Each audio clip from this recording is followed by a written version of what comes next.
Boa tarde, família Uni. Tudo bem com vocês? Tudo tranquilo? Espero que você esteja bem, espero que você esteja em paz. Que a gente precisa finalizar essa parte da nossa apostila 3, né? Mas deixo aqui um abraço a vocês, dizendo que eu tô com muita saudade de verdade, tá? Mas já começo a aula o seguinte, agradecendo a nossa semana passada, aqui na quinta-feira, muita gente assistiu nossa aula, né? Da quinta à tarde, no caso, né? Que eu atendi a galera pelo Zoom. E é muito bacana, tá? Para mim é muito enobrecedor estar com vocês aí, pelo menos em alguns momentos onde eu posso vê-los, onde eu possa vê-las e sentir que vocês estão lutando por aquilo que vocês querem, tá? Para mim é muito bom, porque nós estamos no mesmo barco. Então, um agradecimento a todo mundo que participou da aula da semana passada, na quinta, tá, gente? Muito obrigado mesmo, tá? Isso é muito cativante. Eu passei o meu final de semana muito gostoso por perceber que as pessoas estão também lutando como a gente, tá? Um beijo no coração de cada um de vocês, tá? Muito obrigado, gente. Mas vamos lá. Vamos para a parte que interessa, que a gente precisa finalizar esses exercícios sobre a nossa frente 4. Lembrando que essa aula 23 e 24, eu trabalhei no vídeo da semana passada com vocês toda a estrutura teórica e agora cabe a mim finalizar os exercícios que restam aí. Beleza? Então só vou fazer o seguinte, ó. Vou tentar passar com vocês um breve resumo, onde a gente conversou sobre a forma que a gente calcula a energia potencial gravitacional, cuidado com o sinal negativo, né? Pois o referencial está abaixo do infinito. Falamos sobre a velocidade de escape, não é não? Beleza? Raiz de 2g sobre m é m por r. E terminamos o vídeo com a imponderabilidade, ou seja, a sensação de gravidade ausente, onde a normal é zero, né? Terminamos a nossa aula exatamente aqui. É por isso que uma sonda espacial, por exemplo, precisa rotacionar em torno de um eixo para que essa velocidade de rotação dividida pelo raio, você vai ter um valor de 10 metros por segundo ao quadrado, que é a gravidade aparente lá dentro. Belezinha? E aí, nós finalizamos o conteúdo, foi exatamente aqui, beleza? Nós terminamos exatamente aqui o nosso vídeo da semana passada. E a partir de agora, eu quero mostrar para vocês como eu organizei a resolução desses exercícios aí. Lembrando que hoje a gente encerra a apostila 3, beleza? Da frente 4, belezinha? E a semana que vem a gente já entra na apostila de número 4. Vamos lá, gente. Primeiro problema, né? A letra B realmente tem que ficar aí, tá, gente? Não é falha na edição, não. Nessa letra B, nessa primeira questão, ele vem falar para a gente sobre alguns efeitos gravitacionais, beleza? Então tome cuidado com a sua leitura. É falado assim, ó. Na figura a seguir, o sul-americano Mark, vou chamar de Mark apenas, que entrou para a história como sendo o segundo turista espacial, depois do empresário norte-americano Dennis Tito. Você percebe na foto que ele flutua a bordo da Estação Espacial Internacional, tá vendo? Que se encontra em baixa órbita. E essa órbita está em torno de 350 km a 460 km da superfície da Terra. Sobre Mark, sobre esse turista, né, é correto afirmar que... E ele me dá algumas, né, alternativas possíveis. Tem uma delas que me chama muito a atenção, né? Mas vamos ler as principais informações aqui. Na letra A ele fala, o astronauta Mark, para ele estar numa situação dessa de imponderabilidade, ele tem a mesma aceleração da Estação Espacial Internacional? Ele não tem o peso nessa órbita? Ele tem o poder de levitação? Ele permanece flutuando devido à sua inércia? Ele tem velocidade menor que a da Estação Internacional que está acontecendo aqui. Ô, gente, você no máximo poderia ficar entre duas informações. Por quê? Primeiro, vamos lá, ó. Olha a letra B. Olha a justificativa da letra B por um exemplo. O peso é massa vezes gravidade. E quando você tem uma sonda, uma órbita, por exemplo, sendo realizada, a órbita, tá vendo? Ó, o objeto realiza uma órbita porque ele está sendo puxado para a Terra a todo instante, devido a efeitos gravitacionais. Lá dentro é que não existe a sensação da gravidade, a sensação da imponderabilidade, mas que é o peso, a força que está puxando ele existe. Então, não tem peso nessa órbita. Não, pelo contrário, ele tem peso nessa órbita. É que a situação que está acontecendo está deixando-o sem o contato com o solo. Então, não, ele tem peso, tá vendo? Não é a alternativa B. Ele tem peso sim, tá? Acho que a letra C é cativante, né? Tem o poder de levitação. Não, né? Não, o ser humano não tem essa capacidade por momento, tá? Por ainda não. Quem sabe lá no futuro pode ter, mas ainda não. E na letra D e na letra E ele fala, ó, ele permanece flutuando devido à sua inércia? Não, né, gente? A inércia dele é estacionária em relação à espaçonave. Então, não. Ele não flutua, não é assim, ele não está flutuando. Ele está numa sensação como se fosse de queda livre, dentro de uma sonda espacial. Olha aqui, ó. Ele tem velocidade menor que a da Estação Internacional. Ô, gente, quando você tem uma velocidade menor, é como, por exemplo, você estivesse sentado no banco passageiro de um veículo. Se o carro acelera, você é comprimido para trás, devido à inércia, não é? Então, se a sua velocidade é menor que a da estação, ele estaria sendo jogado para trás, ele estaria colado na parede. E não é o que acontece. Eu trouxe aqui uma imagem só para exemplificar o porquê que é a letra A. Por que eu escrevo que ele tem a mesma aceleração e não a mesma velocidade? Olha só, essa situação que eu coloquei aqui, ó, você percebe que o rapaz que está de branco, nesse momento ele apresenta, ó, velocidade diferente. E nisso ele consegue se locomover lá dentro dela, tá vendo? É isso que acontece, por exemplo, ó, tem a velocidade menor. Se ele tivesse velocidade menor, ele estaria sendo comprimido para trás. Então, eu vou ficar com a alternativa A, pois nos dois casos, tanto a sonda espacial quanto as pessoas que estão lá dentro estão sofrendo a mesma aceleração, que é a aceleração chamada de centrípeta, em busca do centro. Por isso que das alternativas, eu fico com a alternativa A. Tudo bem? Essa foi a minha forma de justificar, beleza?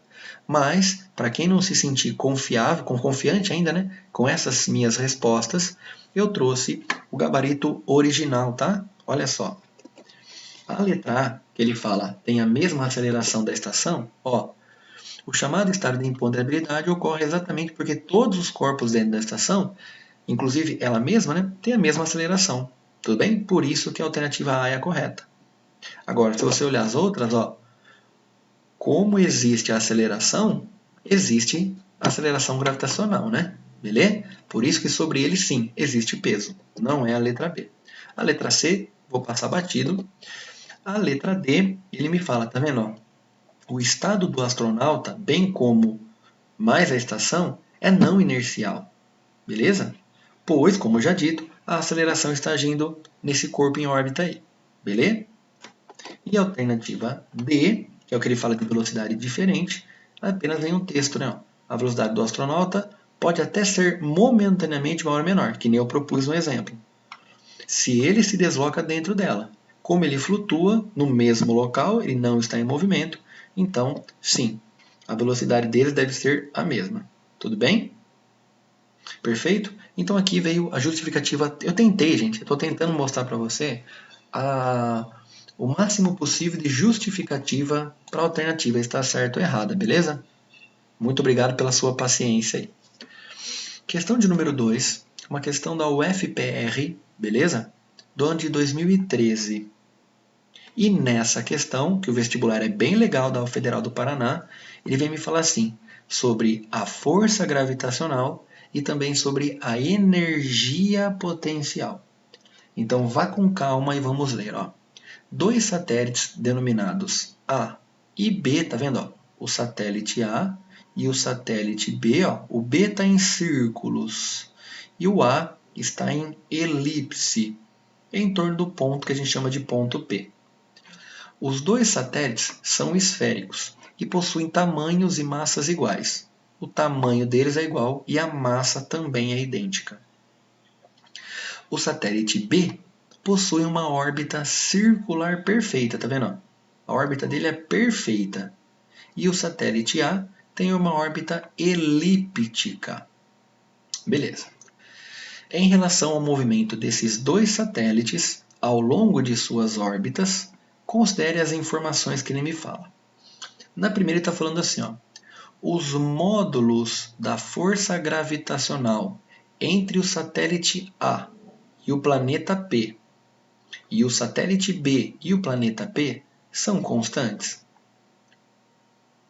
Ah, gente, será? Olha só, como é que você calcula a força gravitacional? Olha aqui, constante massa, massa, distância quadrado, tá vendo? E você pode perceber que no caso A, essa distância é variável. E no caso B, a distância é sempre igual. Acompanha comigo, ó. Olha no caso A. O satélite passando nessa posição, ele vai ter essa distância. Se ele estiver nessa posição, tá vendo? A distância entre o satélite e o ponto P, que é o planeta, está variando no caso A. Então, se você varia a distância, você varia a força. Então, no caso A força é variável. E no caso B, é notório que a distância vai ser sempre a mesma, que é o raio dessa órbita. Então, nesse caso, eu fico que entre o satélite B e o planeta que é constante, porque a distância não muda.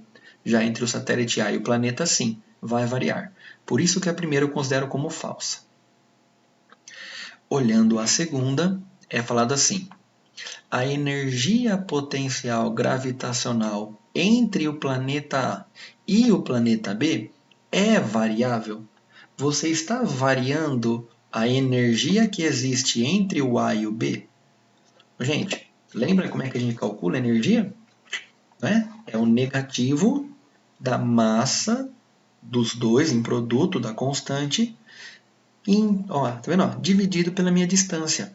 E essa distância é, neste caso, a distância entre eles. E você pode perceber que ora eles estão mais afastados, ora eles estão mais próximos. Então esse H está variando entre o A e o B. Então, se o A está variando em relação ao B a distância, sim, a energia é variável, pois existe variação na distância. Esse exercício está treinando isso em vocês. Vamos lá, próximo. Vamos lá.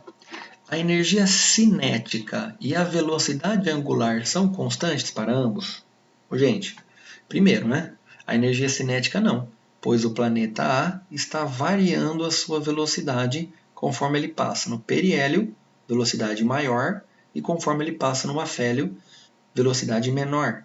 Então a velocidade do satélite A está variando em sua órbita. Já o B, ele fica girando sempre com a mesma velocidade angular e sempre na mesma distância. Então eu vou considerar que no caso 3, ela não é correta, porque não são ambos os satélites. O satélite B é que tem esses valores constantes, o A não. Então, a gente só está fortalecendo aquele estudo feito na aula teórica. Chegando então na alternativa B, onde somente a segunda é considerada verdadeira. Questão bacana, eu gosto muito dela, porque ela vem fortalecer a ideia de distâncias para vocês. Beleza? Bom, deixa eu aproveitar o tempo que eu tenho, tá, gente? E continuar a resolver os problemas aí. Para a gente resolver esse exercício, que eu acho que é dos 5 problemas que nós temos, eu acho que ele é o mais trabalhoso, ele vem, e mais numérico no caso, ele vem falar para a gente sobre a velocidade de escape. Vamos ler primeiramente.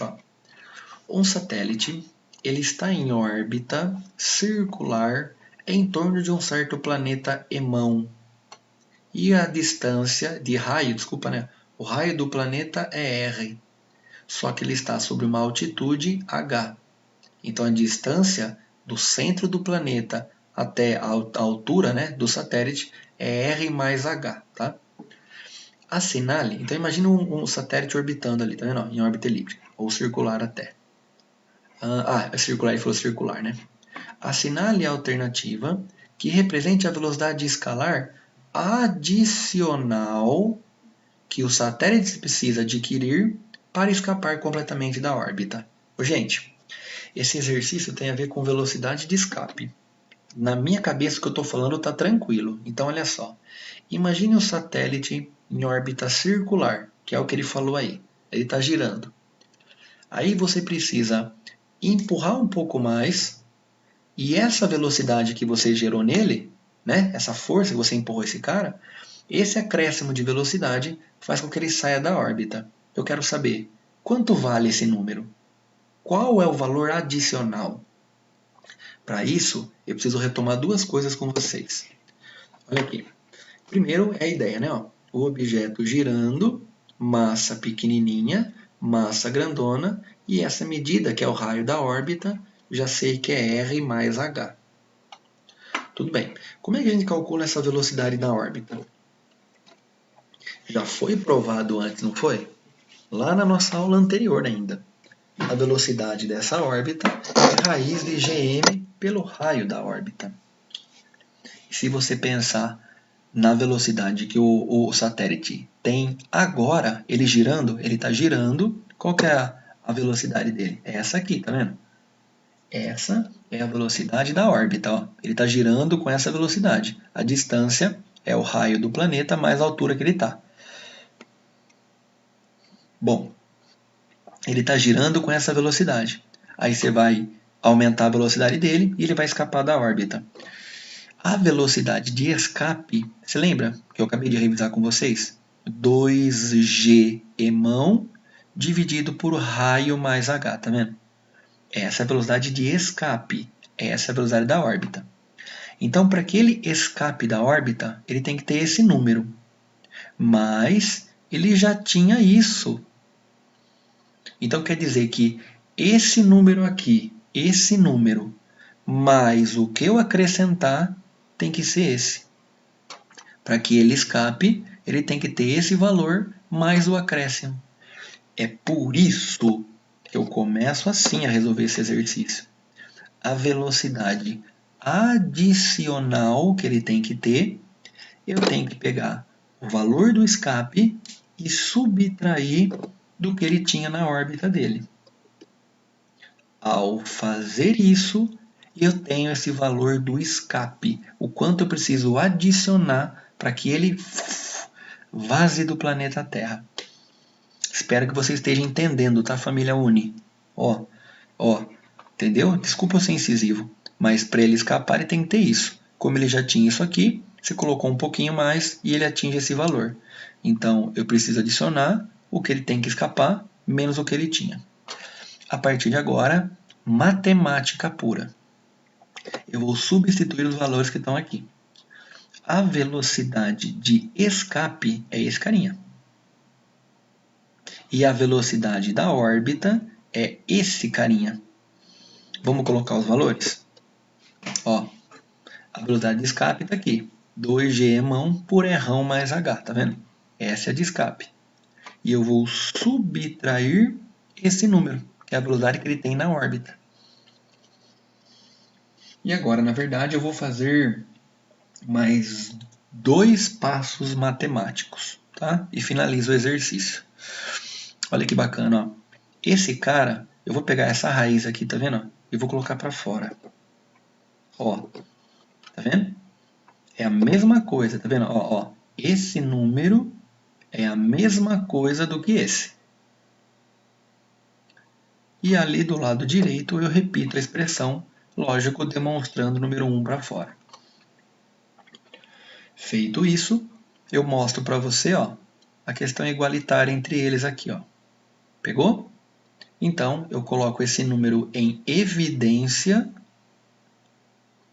e aí vai ficar assim, ó. Ó, tá vendo? Você coloca esse cara que é o fator comum nos dois termos e vou ali e separo o raiz de 2 e o menos 1, tá vendo? Estou colocando em evidência. Ao fazer isso, está aqui, ó. Coloquei em evidência. Então, a resposta para essa questão, a gente fica com a alternativa D. Olha que belezinha.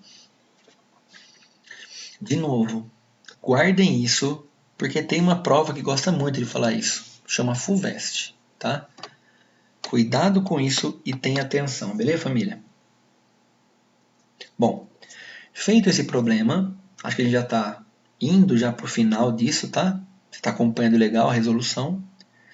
O mais interessante, dentre agora os que restaram, do 4 e do 5, é o 4, tá?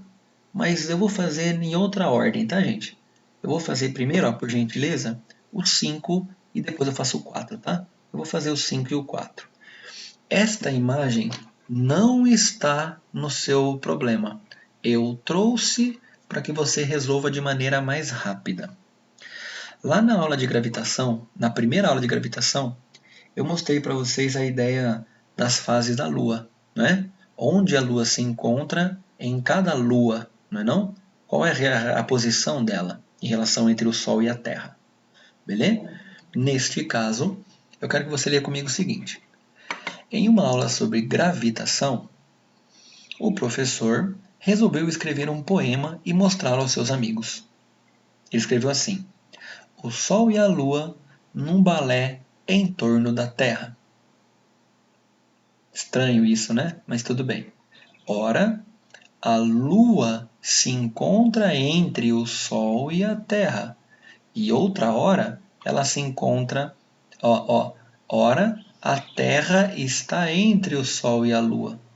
Ele pergunta, os dois últimos versos estão aqui, ó, referem-se respectivamente a que tipo de lua? Isso, se você não sabe, você teria que saber, beleza? Isso aqui, ó, as fases da lua. Quando a lua está nessa posição, a face iluminada está voltada para o Sol e a face escura está voltada para a gente. Quando você olha a lua nessa posição, você tem ela toda iluminada e para a gente parece que ela está cheia. Então, lua cheia, aí ela começa a sumir da minha visão, quarto minguante, ela chega, sumiu totalmente, lua nova, lua crescente, lua cheia, tá vendo? É isso que acontece. Primeiro ela aparece para mim, depois ela desaparece. E aí, ele falou, o momento em que a lua se encontra entre o Sol e a Terra, a primeira informação é essa, a lua está entre o Sol e a Terra. Então a primeira lua é a lua nova. Perfeito? E a nossa outra lua que ele falou, ora a Terra está entre o Sol e a Lua, então se a Terra está entre o Sol e a Lua, é porque a Terra está entre o Sol e a Lua. E a outra lua que ele me disse é a lua cheia. Tudo bem? Bom, tranquilo essa questão do número 5, beleza? E agora, só para a gente poder finalizar os nossos exercícios, tem a questão de número 4. A questão do número 4 ela é uma questão da Unifesp, tá? De 2013. E para a gente resolver, é um assunto extremamente específico. Eu quero passar para vocês um assunto sobre centro de massa. Beleza? Desculpa, né? Letra C, beleza? Lua nova e lua cheia.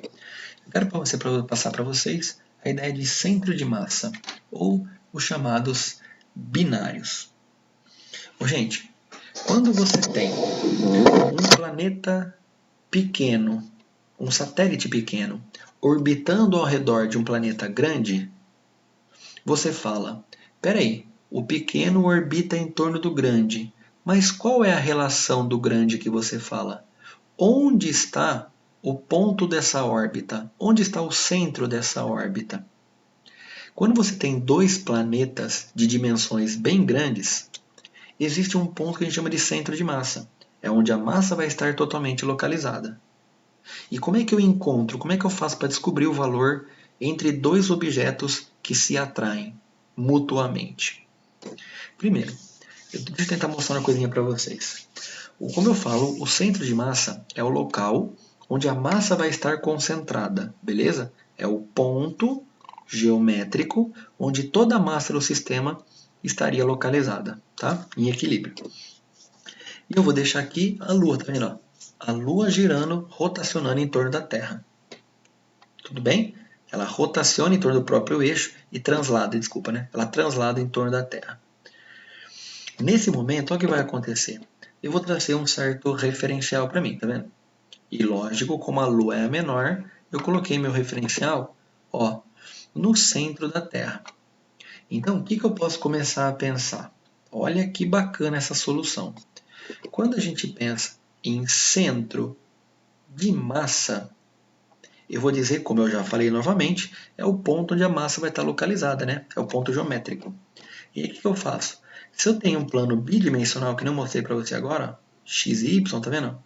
Ó, x e y. Como é que eu calculo o centro de massa? Ou seja, o x, a posição em x. Eu vou pegar a massa vezes a medida, fazendo a mesma coisa para o y. A massa vezes a medida, fazendo a mesma coisa para o y. Só que nesse caso eu tenho dois corpos. E se eu tiver mais corpos? Eu vou fazendo isso até o fim.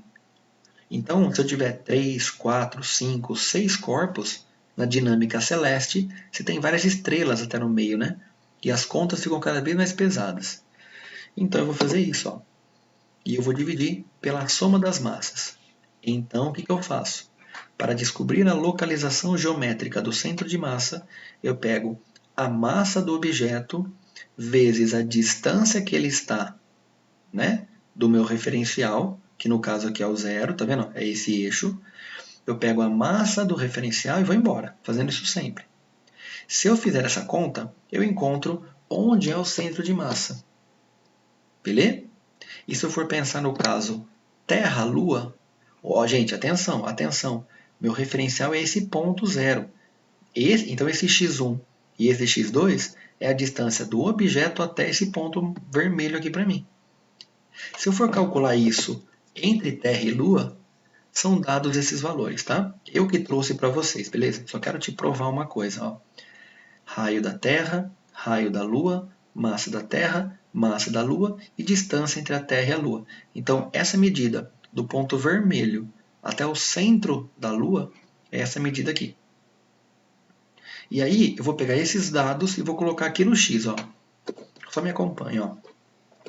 Primeiro, massa da Terra vezes a distância que ela está do centro. Olha só, massa da Terra vezes a distância que ela está desse ponto, que é zero.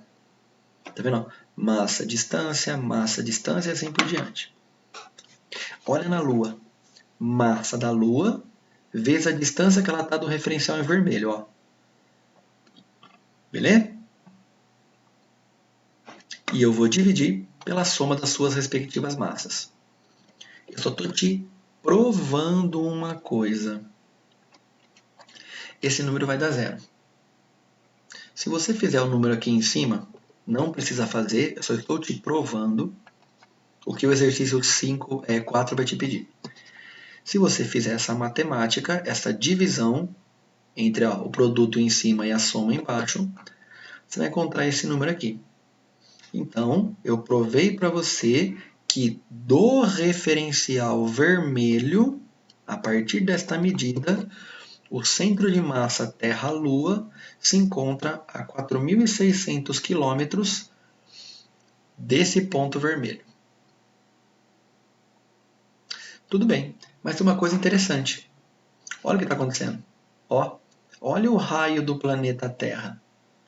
Ele é maior que essa medida. É por isso que o pequeno orbita o maior. Nunca vai ser ao contrário no sistema. Tá vendo? É por isso que sempre o pequeno orbita o grandão. Porque geralmente nesses casos, o centro de massa está onde?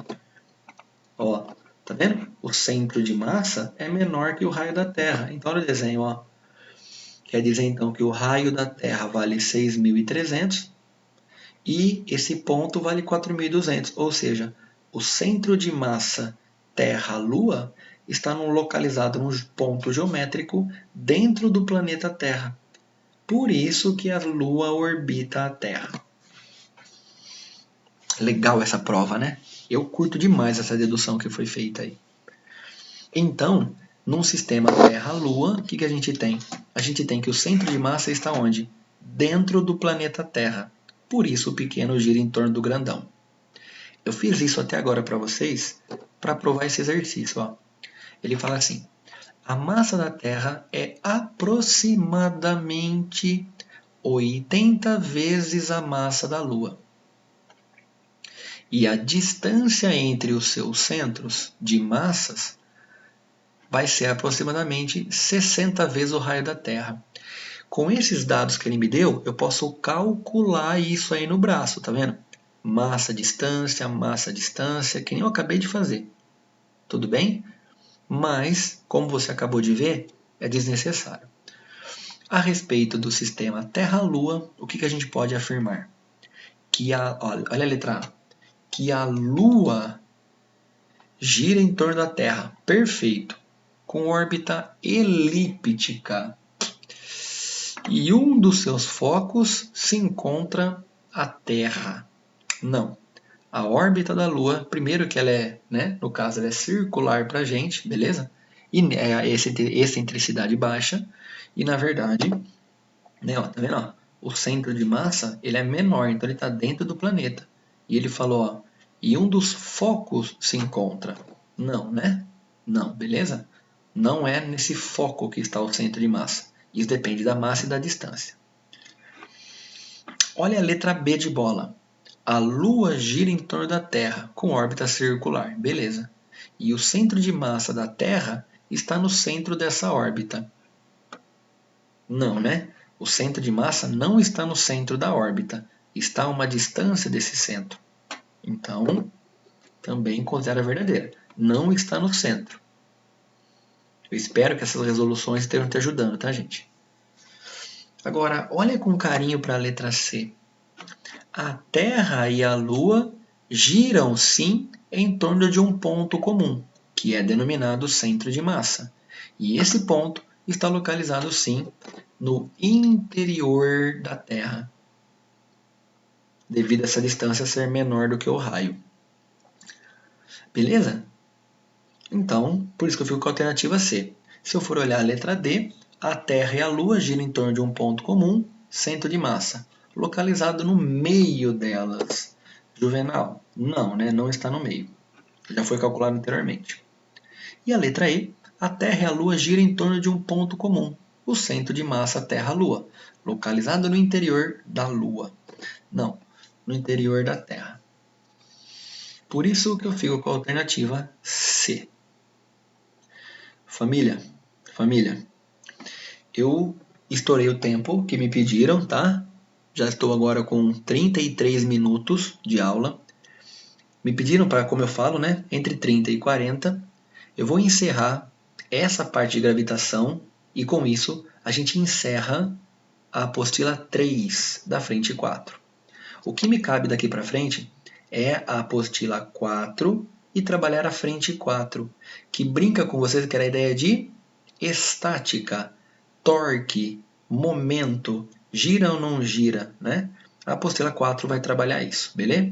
Nós estamos muito adiantados, eu tenho que trabalhar mais uma apostila só com vocês para finalizar o conteúdo meu do ano, e assim que eu terminar o meu trabalho, eu já dou um suporte aí para quem precisar de mim aí, para quem precisar de ajuda aí. Beleza, gente? Então, ó, espero que essas animações tenham te ajudado, tá, gente?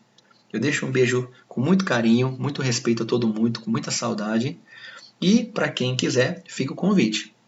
A partir das 4 horas eu estou numa sala no Zoom, atendendo vocês no que for preciso e na ordem necessária. Beleza? Me despeço, um beijo, muito obrigado e continue cuidando de vocês e de seus familiares, tá, gente? Vamos lá. Um beijo, fica com Deus e até a próxima, gente. Tchau, fui!